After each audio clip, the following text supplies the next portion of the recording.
Good afternoon and welcome to today's webinar, Optimizing IT Spends with Greater Control on Your IT Assets.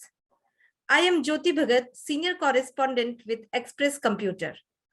In a new normal, enterprises are bound to be technology-driven. The fourth industrial revolution has brought two major transitions. The first one is technology, which is simplifying our mundane operations, and the second transition is all about having a smart workforce. Collaboration of intelligent software, efficient hardware, and smart workforce should be the priority when making decisions about your IT assets. This will affect your overall productivity and growth of the business. To outline critical considerations about how your IT asset management can be cost efficient and productive, we are here to start this exciting knowledge webinar co-created by Express Computer and Symphony Summit AI. This webinar will help you to learn how to manage and track your hardware and software to have better compliance on IT assets. Discover the prerequisites of your software entitlement.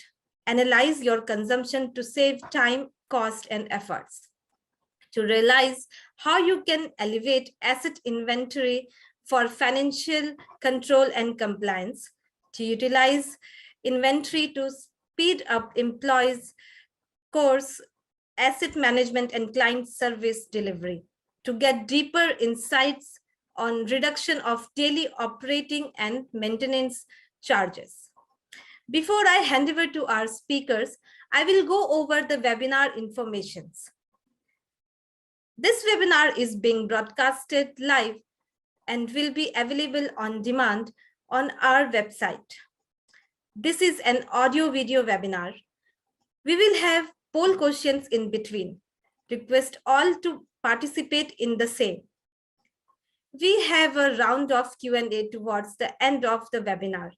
You can send in your questions using the Q&A text box during the sessions, and the speakers will address the same after the presentation.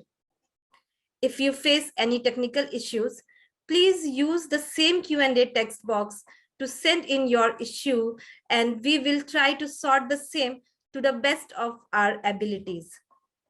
If any of your questions are unanswered, Symphony Summit AI team will connect with you over email to answer the same.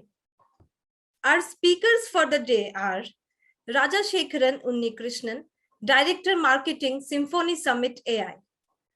Rishi Sundaraman, Associate Director, Symphony Summit AI. So that's all from my side for now. Without taking more of your time, I invite Rajashekharan to take the session forward. Thanks everyone for taking time out to join today's session. I hope all of you are safe and doing well.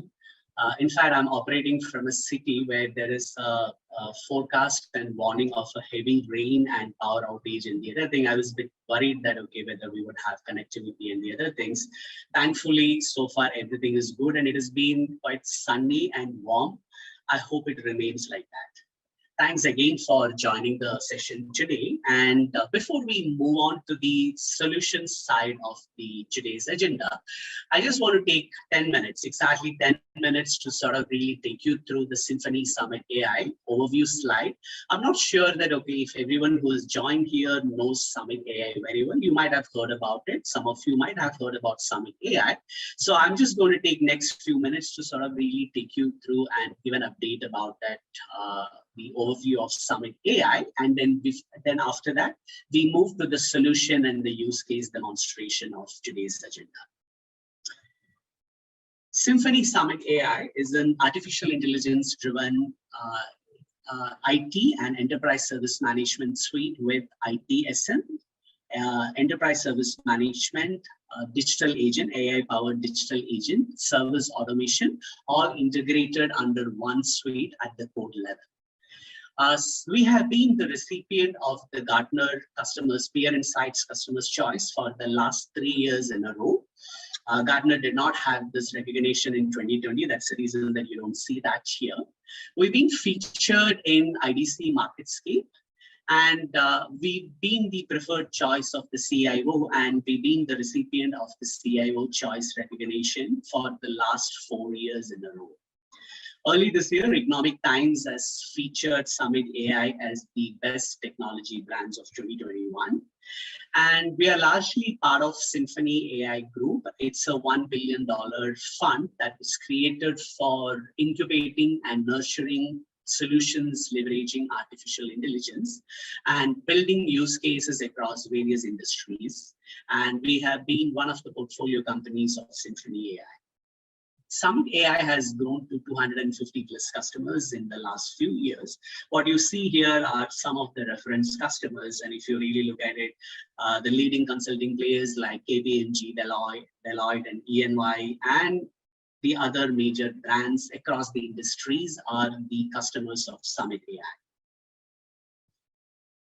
Summit AI has been disrupting and becoming fast emerging player in the IT management space. We started actually our operations from India. Today we have customers across the globe, from North America to Europe, Japan, Southeast Asia, South America, and Southeast Asia, Sri Lanka, and various other regions. This is about the Gartner parent sites. If you really look at it, Gartner parent sites is a user review platforms where CIOs and IT decision makers like you go and rate the customers based on your interaction, based on your personal experience, and going and implementing the Summit AI product in your respective organizations. If you really look at, these are the key parameters. Any IT decision makers like you will be evaluating the product in terms of the product capabilities, evaluation, integration and deployment, service and support. Across all the parameters, Summit AI has scored far higher compared to the rest of the leading players in the market. And Gartner identifies the vendors with the highest rating and give this recognition of customer's choice. And we have been winning this recognition for the last 3 years. And if you really look at that, Summit AI has leadership in many of the industries and verticals which we operate. If you really look at the telecommunication, some of the leading telecom brands are the customers of Summit AI. When it comes to the financial services, there are at least 35 plus BFSI customers are leveraging Summit AI for driving their IT management and the enterprise service management needs in the organization. When it comes to the automobile, if you take all the leading players, be it Toyota, Maruti Suzuki, and Bajaj, Royal Enfield, Volvo Eicher, Honda Motors, all of these actually are the customers of Summit AI. And let's look at that. What are the customer promises of Summit AI? I would sort of really bucket these promises under 4. So one is that delivering the exceptional employee experiences, that is leveraging the next generation artificial intelligence multi-tenant platform and using low-code, no-code technology and leveraging self-service and omni-channel engagement. We have been delivering exceptional employee experiences for our customers. And all the customers which we work with, we have seen a pattern that we have been actually able to improve the CSAT score at least by 30%. Okay, so that is something that with some of the customers we have seen that even far higher CSAT. So this has actually become a customer promise of us. Okay, so Summit AI can deliver up to 30% improvement in the CSAT scores. We've been able to deliver that leveraging Cindy and some of the smart features and the service automation capabilities the Summit AI suite has. And faster time to value. We have seen many customers have invested in the other products and waited for years and years to get the benefits of the solution or taking time to go live with it. With Summit AI, you're able to go live probably that, okay, within 90 days of time. And you stay only when you start really using it. So we can deliver faster time to value. And the third one is the true partnership. So we really respect the true partnership, and our terms and customer, we have very simple customer-centric business terms, very agile and responsive, easy to do business with it. And that's the reason that we've been featured in the Gartner Peer Insights for the last 3 years. And that's essentially the testimony of that, how we work with the customers in the market. Let's look at some of the key differentiators of Summit AI. So we are a next generation artificial intelligence powered scalable multi-tenant platform. We are an integrated suite at the code levels, leveraging ITSM, ESM, IT asset management, and AI-powered digital agent and service automation, all integrated at the code level. And our service automation can deliver up to 50% faster resolution. And there is a no-code, low-code technology. And Summit AI Suite has very interesting smart features like operational intelligence, business rules, gamifications, and we've been running this fortnightly webinar, and where we actually demonstrate some of the key capabilities. So we will be doing that today, covering one module, and we are doing this on a quite regular basis. You can keep attending this and learn more about the smart features the suite has. And of course, delivering the omnichannel experience using web, mobile, and AI-powered digital agent. Then easy integration with the third-party applications. And of course, for the decision makers and the leaders, leveraging the BI dashboard, user-friendly dashboards, analysis and insights, leveraging our reports. That's another key value which Summit AI offers. Now, coming back to the IT asset management, I'm sure that anybody who's looking to invest in IT asset management would like to do that because they would like to get the complete control of their IT landscape and have a better visibility and make sure that they are compliant. So Summit AI offers exactly that. So providing the visibility, ensuring that there is a regulatory compliance. Of course, the cost saving, the immense cost savings which you can really make leveraging the Summit AI solution. And of course, the improved security, and especially when in today's hybrid world, people are working remotely from various places, and the security is an important aspect. So there is an improved security. And of course, your IT asset management tool has to integrate seamlessly with IT service management and the other tools, which we are going to demonstrate in live. And with this, I would like to invite my colleague, Rishi, to come and demonstrate the capabilities of the solution. Before that, Jyoti, maybe if we can run a poll, and then after that, Rishi can take over. Sure, Raj. The poll question is, are you looking for any of the following solutions in the next 6 to 12 months?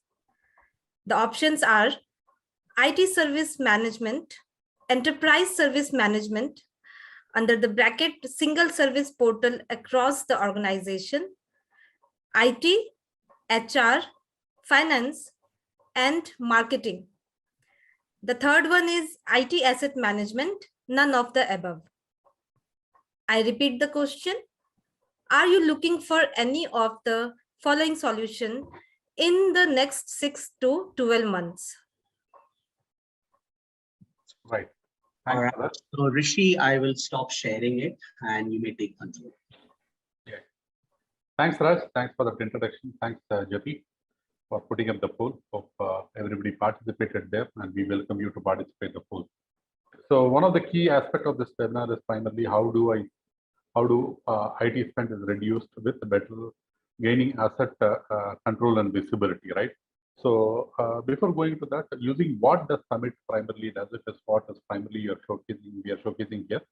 So primarily, Summit is an integrated IT asset management tool where you can do a complete discovery of your IT assets and manage it, right? And based on which you can have several compliance data that can come, whether it is software compliance or something related to your availability of the applications, right? All these things is completely available as part of the Summit asset management stack, right?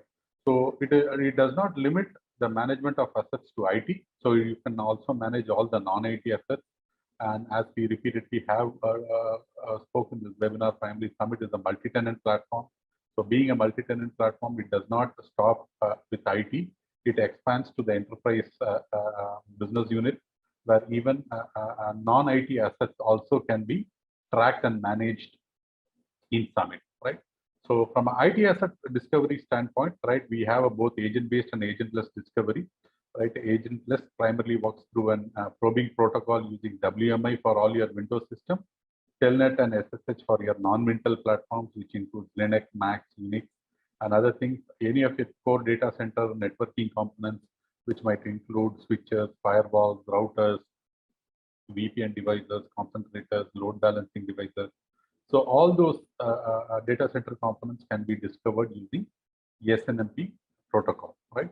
So once the assets are discovered, you can completely track and manage both the hardware and software information in terms of their life cycle, right? From procurement to disposal, you will be able to manage. And we are platform agnostic, immaterial whether your OS is Windows, Linux, Mac, right?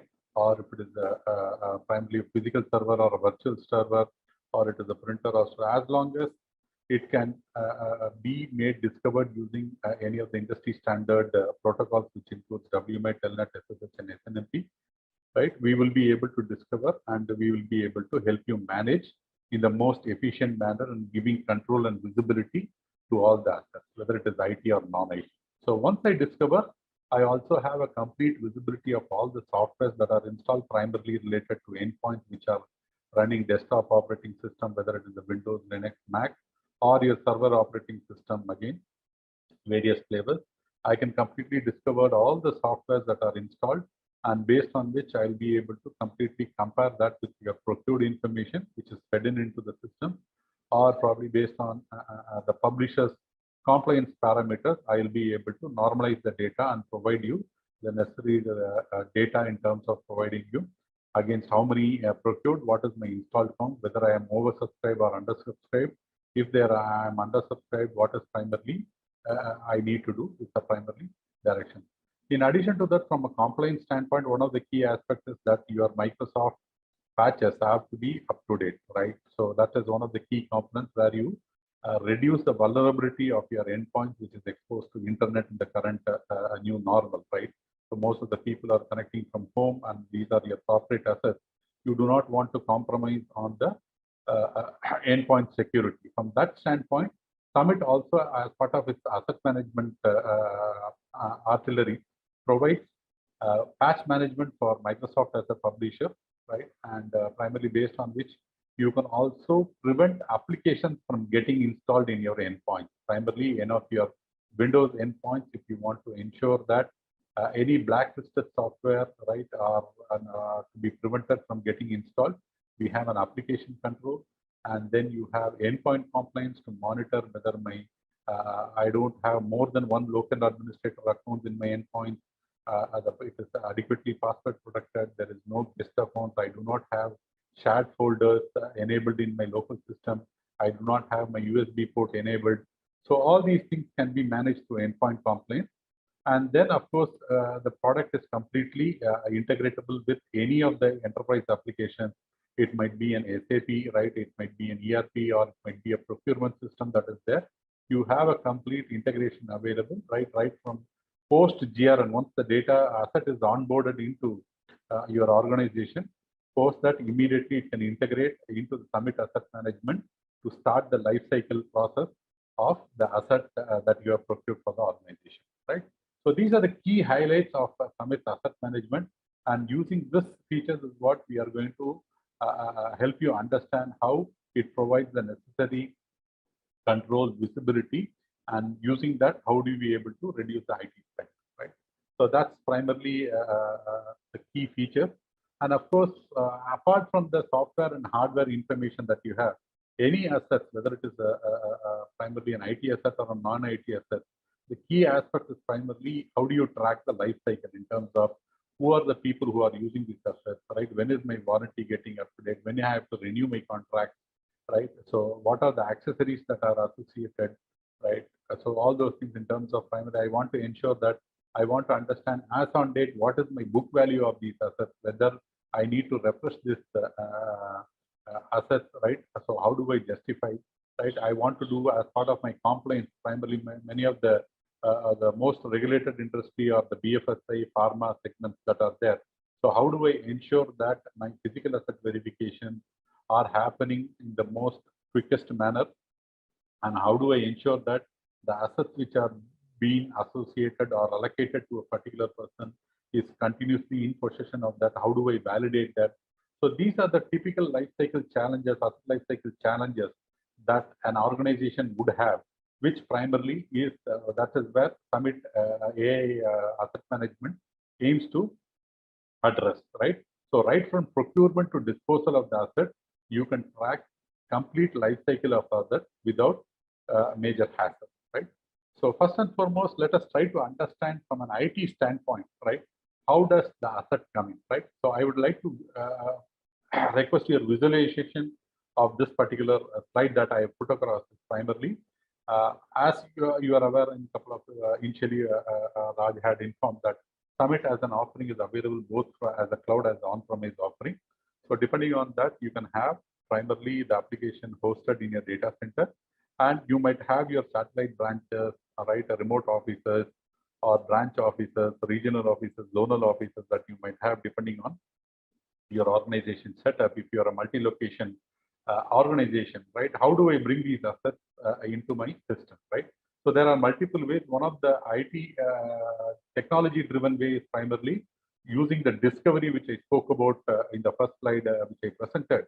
I can use the discovery from respective location. As you can see in the right-hand side, I have highlighted various locations of the offices, right, which is there.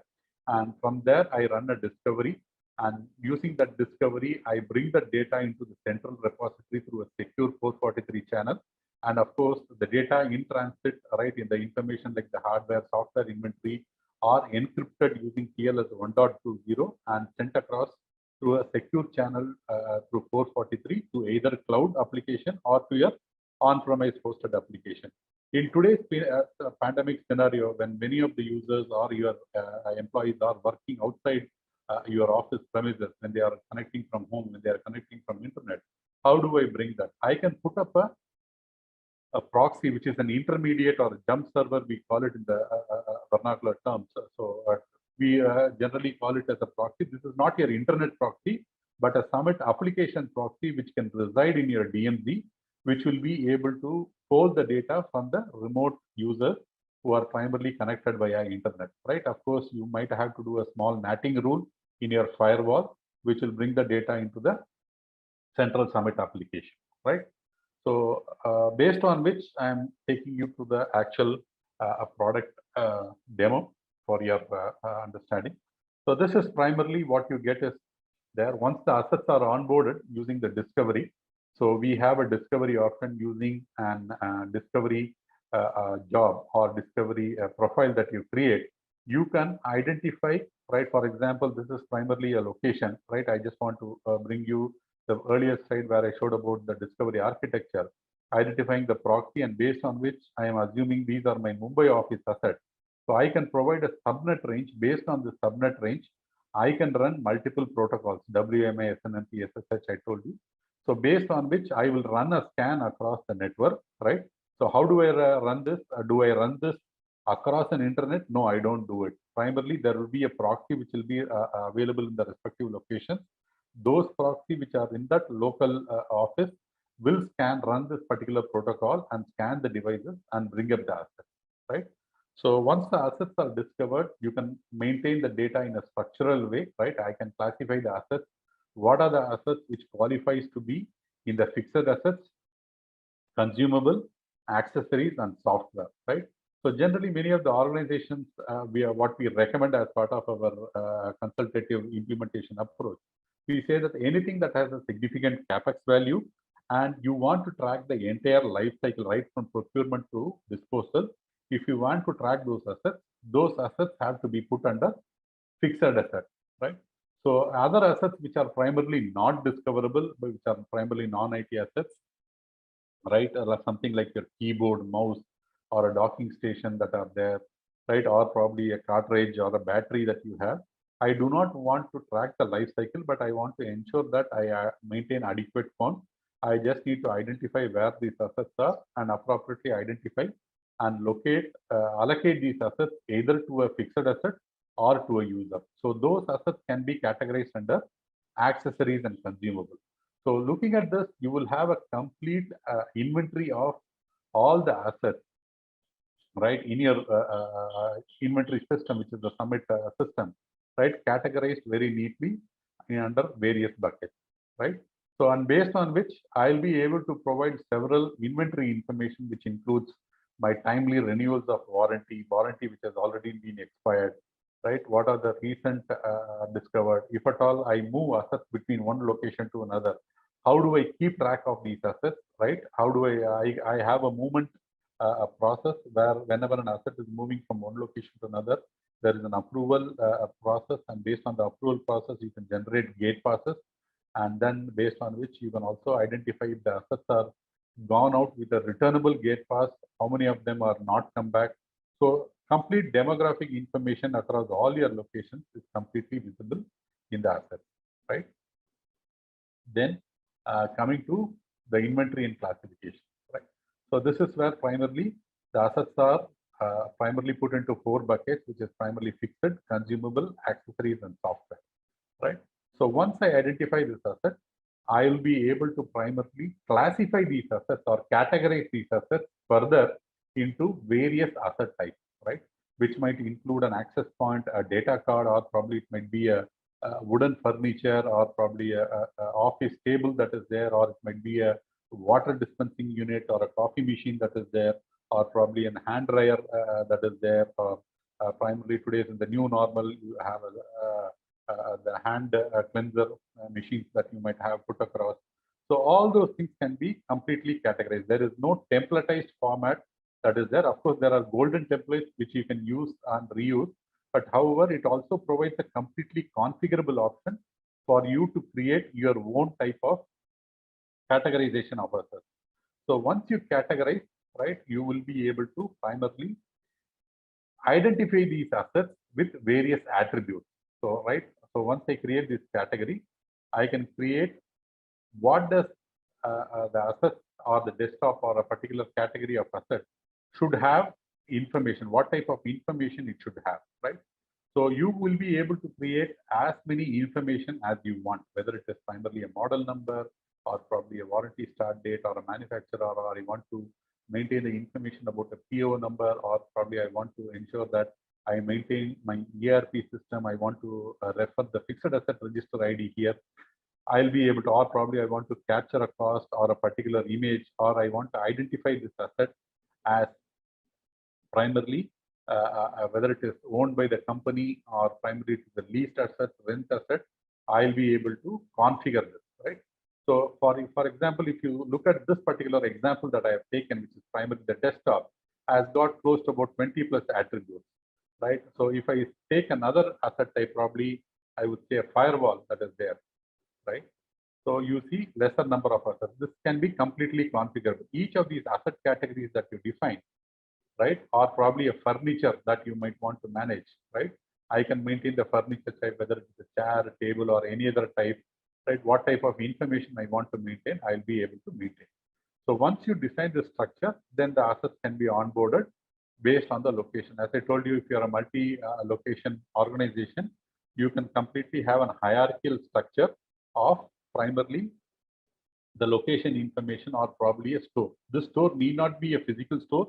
It can be a logical store for your operational convenience, which you can create and identify and tag the assets per location, based on which you can have wide variety of inventory reports, analytical reports that you might want to configure. And this hierarchy is completely available right from country to state to city, and in the city you can always identify to the location, and to the location you can identify the building, you can identify from the building, you can identify the floor, wing, right? You will be able to create n levels of hierarchy. Up to the last leaf you want to configure, you will be able to configure using this. So this primarily gives the flexibility for the organization to identify and tag the assets to particular location. And if at all you want to identify the number of assets per location, you will, with this primarily location categorization, will also help you identify the employees if they are located at different locations. Depending on their location, the assets can be allocated from the respective stores, right? This is primarily how you will be able to onboard the assets. Whether primarily I told you through discovery, right? You can onboard. I'm showing you what you currently seeing is primarily how do you manually onboard this by typing in. I also provide import option, right? I also have an intuitive import option. I can import from an Excel CSV file, or I can also integrate this with any of your procurement system, right? Post procurement. If you want the data that is post GRN, the data want to be should be entered into Summit Asset Management, you will be able to do via REST API integration. Through REST API integration, once GRN is posted, data is posted in your procurement system, that data can flow into Summit and come into Summit inventory, right? So I'm just navigating to the core inventory, right? So once I go to this, so once I onboard this asset by various means, as I told you, to the discovery, agent-based, agentless, or through an Excel import, or manually adding it, or through an integration, right? I'll be able to primarily add this. So once I add this, right, all assets primarily as part of the standardized IMAG process, best practices IMAG processes, should come into a particular store. As I told you, it can be a logical store, or it can be a physical store based on your organization, and all assets should come back to store, whether it is allocated to a user, or probably it has gone to a repair, or it has been moved from one location to another. Always the transaction process should always happen via store. So that will provide you better control of the assets, right, whenever you are handling these assets from the inventory management system, right? So while I am in assets, right, what I can do is I will always know what are my in-store assets, right? So I have intuitive filter options that I'll be able to identify based on what assets I want to look at, and I can also create sub statuses under these primary statuses. So primary status are primarily whether you can identify the asset is in store, or it is in allocated state, or whether it is in movement, or it is in repair, or the asset has been decommissioned. That's your primary status. And secondary status or sub status, what we call it, is primarily something that you can custom create. So how does it help in terms of asset management? There might be scenarios that HR gives you a heads up that there are 10 people who are getting onboarded in a particular location, right, into your organization, right? At that point of time, as part of your regular asset management process, you do not want certain assets to be given away mistakenly as part of your regular operational workflow. You can categorize them under reserved assets so that it will be taken away from the normal view. Unless and until you pick up this particular status and want to view, it will not be available, right? And you can also categorize the asset whenever it is there, whether it is in store or it is taken back from an end user, right? You can identify the asset as faulty, scrap, any kind of custom status can be defined. So once the asset is in store, I will be able to primarily allocate this asset, right? So I will be able to allocate this asset by picking up from the store inventory, and from the store inventory, I'll be able to allocate this asset to a user. So once I do that, when I pick up an asset to be allocated, it provides me flexible options to identify to whom this asset has to be provided to, whether it is a single user or to a multiple user, or probably a department. Probably you want to allocate a printer to a particular department, a costly multifunction printer that is there you want to allocate, or you are rerouting or moving an asset from one location to another, right? And during which it might be a router where it need not be tagged to an individual person, but it can tag to be a particular location, right? I can do that. So I am also completely integrated with the LDAP based AD, right, that is there, and based on which I can allocate this asset to a particular user. And I can also identify the asset while allocating whether it is a permanent or temporary, right? So any form of asset allocation will happen through a service request. Whenever you do that, what will happen is primarily you will be able to identify whether the asset is given on a permanent basis or a temporary basis. There might be scenarios where the user had a problem with the official laptop, and you are providing a replacement for him on a temporary basis until his original laptop is primarily getting addressed, right? So I can allow on those scenarios, I can allocate this as a temporary asset. Whenever I do that, my return date becomes mandatory, right? So whenever my return date is mandatory, right, I can also set up an alert, assuming that this is a temporary asset. Today is 20th, and a return date I identify it as say 29th, right? By that time, I expect the original laptop to come back. So I identify on 29th or 3 days before, or probably depending on the number of months you give away this asset, it can give a proactive alert saying that these many assets have to come back to you, so that you will have that visibility in terms of what are the assets that I need to take back, where there might be a need for these assets with some other department or some other usage might come up. I can have a complete visibility and control of this particular asset while allocating, right? So if it is permanent, then the return date is not mandatory, right?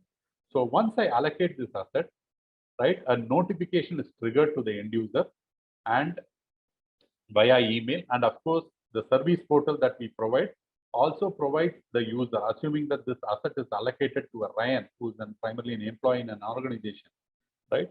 So he will have a list of assets that he has to accept, where he can see in his own service portal page, he will see the list of assets that are assigned to him and what are the assets that are to be accepted by him, right? So he can go ahead and in terms of accepting this asset, and during this acceptance process, you can also bring in your statutory terms that the user can primarily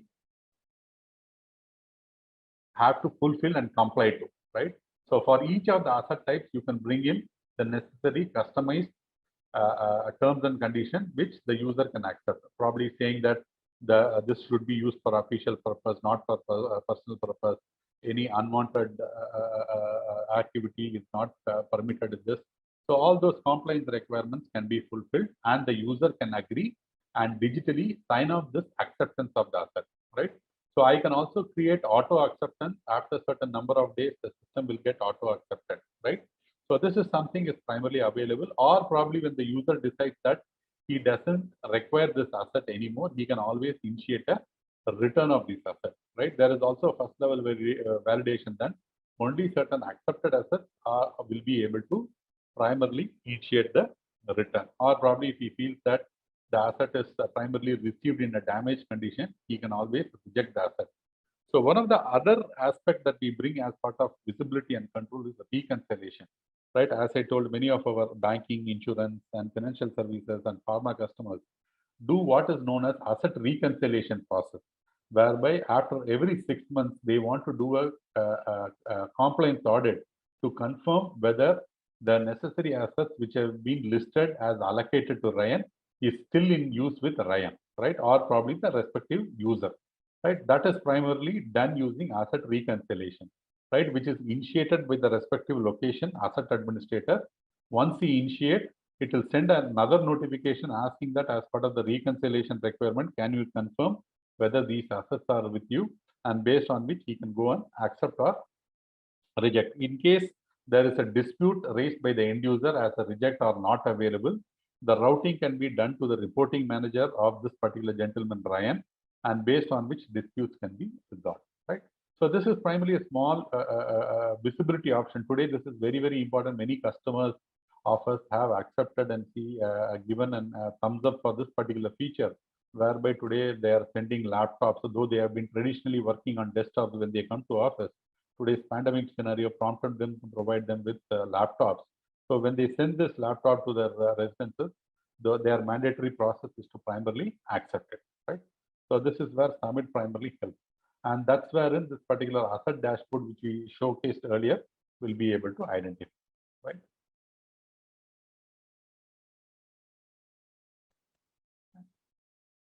And based on which I'll be able to have a complete visibility of the allocated, in-store, inactive, repair assets and other things. And from here, I'll be able to generate a barcode, QR code that is required right? I can generate barcode, QR code, and based on which we provide a mobile app. And based on this uploaded data, right, based on the barcode, QR code that has been printed, you will be able to scan the assets like this. You will be able to generate a barcode, QR code from the system. And our default mobile app that we provide along with the application, which is available in Google Store and iOS Store, you can download that and you can scan this particular QR code from our mobile app, and you will be able to do an asset physical verification. Right? So once this data is uploaded, you will have a comparison that can be performed by the Summit Asset Management, right? From the respect, for example, I'm going to verify the assets based on the scanned data upload that has been provided from the system versus my inventory system. For example, in Washington campus, it's the second floor B wing, I want to reconcile the assets. So I am picking up all the scan source, whether it is mobile or an API, which is an RFID based integration, or through an Excel upload that has been done through web. I'm picking up all the scan sources through which assets have been scanned and uploaded. I submit, and based on which there is one record that is available, right, which is a set of information of assets which have been scanned and verified. So when I verify this, the system will throw me an information in this particular location. How many assets are found in allocated state? How many are found not found? Whether any different floor assets are reflecting here. However, the inventory system is showing primarily the asset is in allocated state, but actually it is found in store, right? How many of them are inactive, right? What is the total number of assets? This kind of information you will be able to completely get. So in addition to that, I also have primarily the gate pass module that is there, which primarily whenever an asset is moving from one location to another or moving to an OEM for a particular repair option, you will be able to generate a gate pass with an approval mechanism, right? So it is trying to print here. I'm just canceling the print and showcasing it. Here, as you can see, the asset information, right, in terms of ID, what kind of asset, whether it is a returnable or non-returnable. So who is primarily the initiator, right? What is the source and destination location? Who are the people who have approved this movement, the barcode, QR code that can be generated. And this form that you see is completely configurable, right? With your logo, any of the terms and conditions that you want, or probably you want to bring in some value. So all those things is completely configurable, right? So these are some of the key advantages that we have. And of course, any assets that are coming into the system, right, through the inventory here, right, will have a maker checker concept. It is not that just with an Excel upload or manually, whoever has access to the system can add and remove assets. We have a complete maker check. Any assets that is onboarded to Summit can go through a maker checker, which is primarily an initiator and approver kind of workflow. You can have up to 10 levels of approval. So any action, whether you update the asset, you add the asset, you delete the asset, you decommission the asset, you will have a maker checker concept that can be there, right?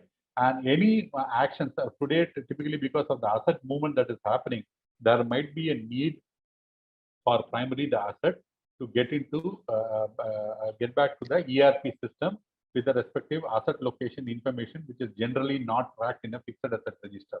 So Summit with the REST API integration can throw back the data to the ERP system or the procurement system, providing the relevant information or the status of the asset or probably who's the current user of the asset information to the fixed asset register if finance feels these information are relevant to them, right? So then I have a complete, from an IT asset standpoint, these are primarily life cycle, which is common across whether it is an IT assets or a non-IT asset. This life cycle process is pretty much similar, right? So I can do an allocation, a reallocation, or probably if the asset is going to be returned back by the user, I will be able to always pick up the allocated state, and based on which I can do a deallocation. So when I do a deallocation, it will tell me whether the asset I am getting back from the respective user is in good condition or bad, based on which I'll be able to flag. And if there are any software or accessories that have been allocated to the user, I will deallocate, bring them to the stock also, right? And I can provide any uploaded information that is there. I can, or any specific remarks I want to capture, I can get it here. And first and foremost, information that I will know, what are the information that I can maintain, capture in a particular asset to track the life cycle, right? So I'm going to pick up an asset and show you an example in terms of what kind of information that an asset can be holding, right? So I'm going to search for a particular asset using an asset ID. I have picked up my example.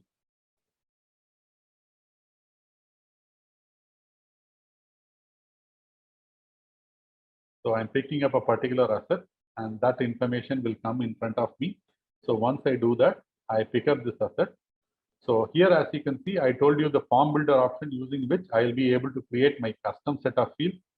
I will be able to provide information about all my software assets, software inventory that is there, whether it is a Windows system, Google Chrome, anything that is there, whatever software that are installed, including your portable application, are discovered. So this is possible only where there is an operating system running in the endpoints, whether the endpoints can be a desktop or a laptop or a server.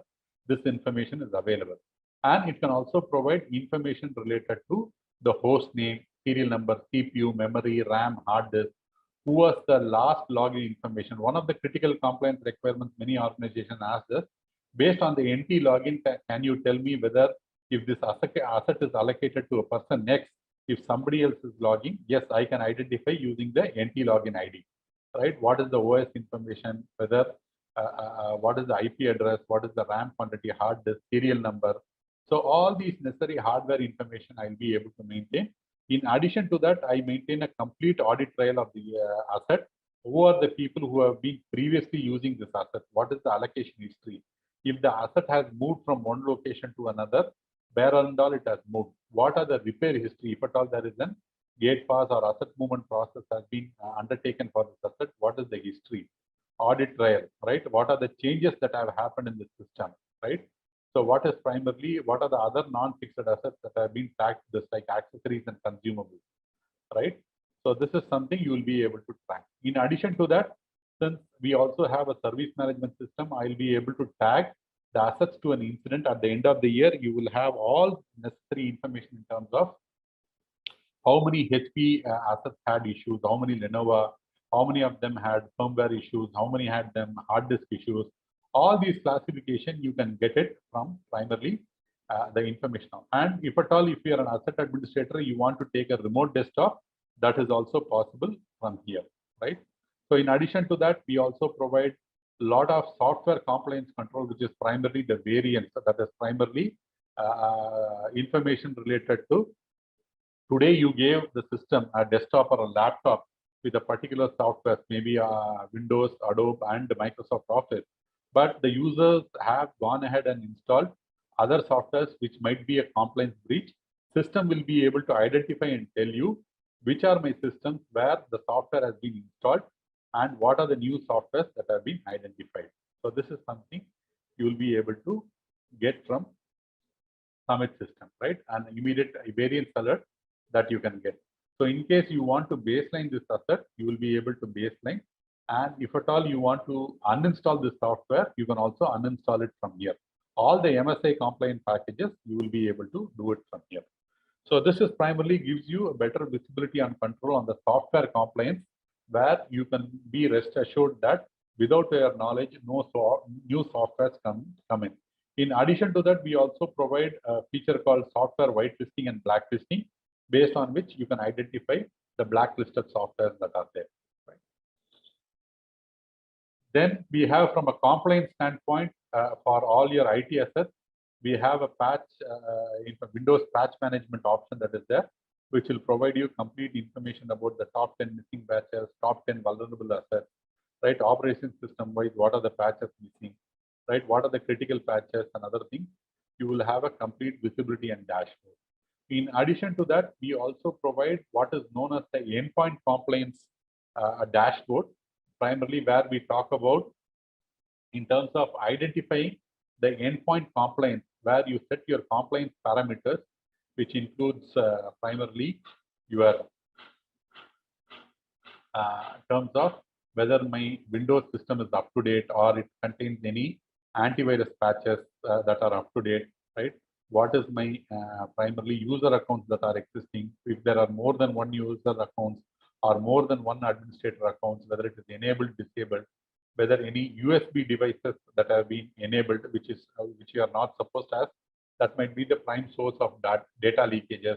whether my local firewall policies in the desktops are set properly, right? All these information it will be able to track, and based on which it will present you with a compliance dashboard. So based on which you can go ahead and mitigate these options. For example, if the USB port is open, it can go and block the port using our orchestration or automation scripts that can be purchased, right? So these are some of the key areas where primarily Summit provides you a complete control, right? So if from an IT standpoint, there are other challenges which includes primarily deployment of software, right? So you can create software deployment packages for your organization, and based on which you can deploy these softwares from a Summit application itself. So I can push Windows feature updates or an application patch from any kind of repository, right? It can be an UNC path, it can be an HTTP folder or FTP folder, right? So, or probably if the package, installation package, application package supports any arguments, right? That arguments can be passed on. If I want to validate before deploying, what are my validation condition, whether the software, if it is already existing, right? What do you have to do? If it is already there, don't install the software if already exists. These kind of conditions you can create, and based on which you will be able to push the software from a central repository, right? So this gives you complete control over the endpoints by pushing the softwares that are there, right? I can get timely alerts. I can define store thresholds. For example, in a particular location, say in Delhi office, right? I want to ensure that if the number of assets in the store comes beyond lesser than certain numbers, right? I want to get an alert. I can set that, right? For example, here I will pick up a particular asset. I can say India. I say New Delhi, Delhi store, and I say, for example, desktop. If the count of desktop or laptop, right? Based on the manufacturer, I want to track the count. So based on which I'll be able to identify what attributes, and based on which, for example, if the HP comes below 3, right, I want an alert, or if it goes beyond 10. Whereas IBM, I maintain lesser stock. I say that it primarily, even if it comes to 5, I need to get an alert. Here, primarily, anything about 10. So based on which the system will push an alert whenever the store threshold is primarily breached. Right. So this is primarily how Summit overall helps. In addition to that, it also provides you an information about maintaining the cost information. Generally, it is done at the fixed asset register level, but from an IT standpoint or probably an asset management standpoint, if you want to identify the asset cost over a period of time, right, using a daily depreciation formula, or probably it can be an organization custom formula. You can use. There are various depreciation techniques that are there, which is primarily the accounting team would be aware of, like down value, straight line value, right? IT Act, Companies Act, right? Or it can be an organization customer formula, right? Based on which you will know that what is the current book value of the assets, right? From an IT standpoint. So that is something you will be able to do. And then primarily you can maintain all the product price and information that you will be able to do. Right. So with that, in the interest of time, I stop here. Right. I hopeful the session was useful and informative, and it gives you primarily the visibility and the control that you are looking for IT assets. Right. So thank you, Mr. Rishi and Mr. Rajashekharan for the informative presentations. I now open the floor to questions. I request everyone to use the Q&A text box to send in their questions, and I will take them one by one till the time permits. Bijoy has asked, what about the patch management for Linux? Yes, we primarily do patch management for Linux also, right? We have primarily the necessary features to primarily to support Linux patches also. Okay. Anwar wants to know, can we manage device obsolescence, EOS or EOL? Yes, you definitely can do it. We integrate with quite a lot of, we maintain a library of such information in our software, right? With primarily based on which you can identify the end of support, end of life of the products or assets that you are primarily managing. Anurag wants to know, does it store barcode and integration? I'm trying to understand this question in a better way. Primarily, you want to understand whether the system supports barcode feature and can it integrate with other applications? Yes, if that is the question, yes, we can support both this. We demonstrated that also, where you can generate barcode and QR code from the system, and using it, you will be able to scan and upload it. And it can also integrate with any of the other RFID solution or probably ERP or procurement system that is there from an integration standpoint. Yes. Gautam is asking, can we import and export the data in these tools? Yes, you can definitely import. That is primarily the one of the key purposes that any customer would want in primarily and inventory management. Yes, the data is completely available to export in an Excel format that is there. Yes. Palaparthi is asking, if it is temporary, do admin get mail alert on expiry of the assigned date? Yes, that is what I said. That is the exact purpose for based on which that asset allocation is mandated as permanent or temporary. If it is temporary, it makes the return date mandatory. Based on the return date, it can generate a proactive alert depending on the user's choice. Whether I want 7 days before or 30 days before, you can define that. Prakash wants to know, can I take remote access of asset? Yes, you definitely can take. Milind wants to know how the non-IT asset gets captured. Non-IT assets is primarily through an Excel import or through an integration from any of the procurement application that you might have, right? So the information can be defined, any level of custom information can be added to the information that is coming from the procurement system. In Summit Asset Management, you can add custom data to any extent that you would like to maintain. Ankit wants to know, do we have device control and also do we have capabilities of software metering? Yes, software usage metering is there. Device control on certain basis, we can definitely do using automation scripts. Vadiraj is asking, can the tool give software entitlement report based on publisher policies and what license understanding it has for each publisher? Yes, primarily we are almost all the top publishers, close to about 1 million plus software publisher policy signatures are available as part of our database, which we have collaborated with an international vendor, and using which the libraries are available to monitor such publisher-based policy based on which you can do your software compliance. Right, and it understands whether it is a core-based license, whether it is a device-based license, or it is a user-based license, or it is a PVU-based license. On a timely basis, it understands. Of course, there are some integration touch points. For example, if it is a SAP or an Oracle, right, there might be some integration touch points that will require to deliver this particular feature. Yes, to answer the question straight, yes, the software has the capabilities to identify software entitlements and publisher policies. All right. Milind has again asked, does it have some nomenclature format for asset label? Can we have customized formula? Yes, you can have that. You can definitely have that. In the interest of time, I did not showcase that.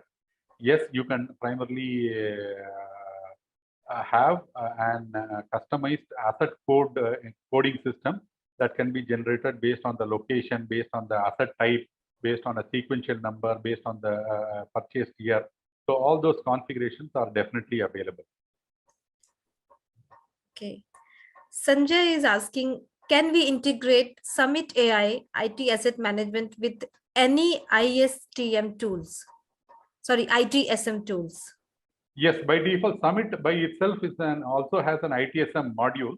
And yes, in case the customer is willing to integrate Summit Asset Management with their deployed ITSM tool, that is also possible. We have several use cases and several tools, well-known products that we have integrated. Vinod wants to know, in asset compliance, what parameters or how extend Summit AI ITAM covers? The parameters includes right from your Windows group policy based parameters to the extent of tracking the registry values or probably through a custom script, right? You will be able to completely available. There are both static and dynamic parameters using which you will be able to identify the components, right from patches or probably enablement of antivirus. So it can go to based on the custom script, dynamic compliance parameters, you can define that. Benjamin wants to know, can we integrate a network monitoring tool? Can the inventory be collected via agent installed at the endpoint? Yes, primarily we can integrate with any tool, but we need to understand what would be the prime requirement. We can connect with the person who has raised this question separately and get into know more details about this specific use case, and based on which we can provide the correct answer. Rakesh wants to know, if asset is sent for repair and it does not return back, what would be the process of asset retirement or removal of the asset? So primarily any assets, you will have to send it out with a returnable or a non-returnable gate pass. If it is not returnable gate pass, you will have to primarily identify that asset as an deactive asset. You will have to say that deactivate or mark that asset as part of the status as missing or not returnable asset, and then or probably faulty, scrap, loss, depending on what is whether is the reference you want to give to that particular asset, and based on which you can have an asset retirement process, which again can go through an approval process also, which can be removed from the necessary financial system also. Milind, okay. Milind has again asked, is it possible to raise complaint by end user using web-based UI? Yes, that is part of the ITSM tool, and once you do that, you can also tag the necessary asset into that. Vidya is asking, any IT asset disposal policies and ISO related asset management policies maintained?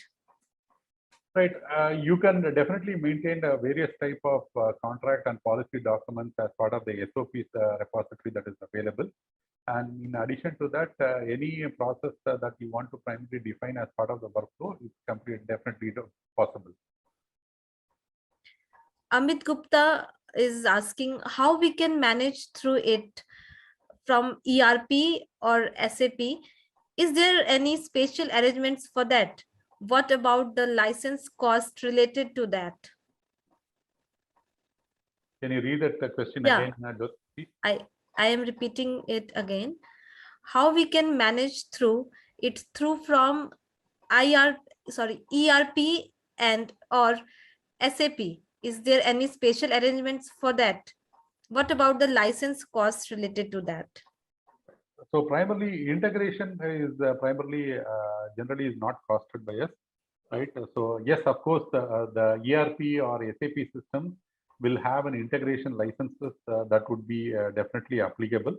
And yes, we have integrated with many of the SAP or ERP applications, that is through web services using REST API, right? We have integrated, right? However, primarily for any integration, right, we as a vendor, it is a one-time activity for us. We do not charge for any transaction that happens through API. But however, every software vendors have their own policy in terms of integration, right? If a SAP or ERP are charging for that API integration, which I would not be aware or best person to answer that particular question. Gerald wants to know how the cloud assets or services are recorded, especially in AWS or Azure. Right. So primarily, we need to understand whether it is an IaaS, PaaS, or SaaS platform, right? Predominantly, IaaS is by default. SaaS and PaaS platforms required special enablement, so which we can discuss on a case-to-case basis. Yes, from a capability standpoint, we can do that. All right. So that's all the time we have for today. I thank our speakers for sharing a wealth of information on the practical approach to optimizing IT spends with greater control on your IT assets. To know more, you can get in touch with the Symphony Summit AI team. The contact details are on your screen. Thank you, audience, for your interest and time. We look forward to welcoming you in our next webinar soon. Have a great day ahead.